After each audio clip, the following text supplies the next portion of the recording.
எண்ணங்கள்லாம் கிடையாது. நமக்கு வாழ்கிறதுக்கு ஒரு இடம் இருக்கிறதுக்கு இருந்தால் போதும்.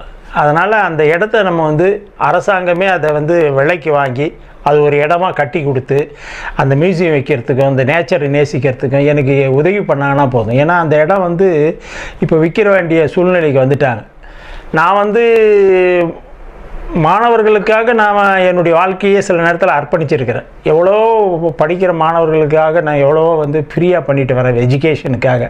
அந்த கேமராவெல்லாம் வந்து இப்போ 20-25 வருஷமாக அந்த மாணவர்களுக்கு ஃப்ரீயாக வந்து பெரிய பெரிய ஜேர்னலிஸ்ட்டு இந்த மாதிரி விசுவல் கம்யூனிகேஷன் காலேஜுங்கெல்லாம் நிறைய வந்துட்டு போயிட்டு இருப்பாங்க. அந்த மாதிரி ஒரு இடத்த வந்து இப்போ நான் இல்லாதனால தான் ரொம்ப கஷ்டப்படுவேன் நான். ஏன்னா அது ஒரு அரசு வந்து அந்த இடத்த வாங்கி கொடுத்தாங்கன்னா நல்லாயிருக்கும். ஏன்னா ஒரு மியூசியம் மாதிரி நான் பண்ணுறதுக்கு வசதியாக இருக்கும். அது இல்லைனா கூட தொண்டு நிறுவனங்கள் இப்போ வந்து நான் யாருக்கிட்டையும் கேட்கல. இப்போ உலகம்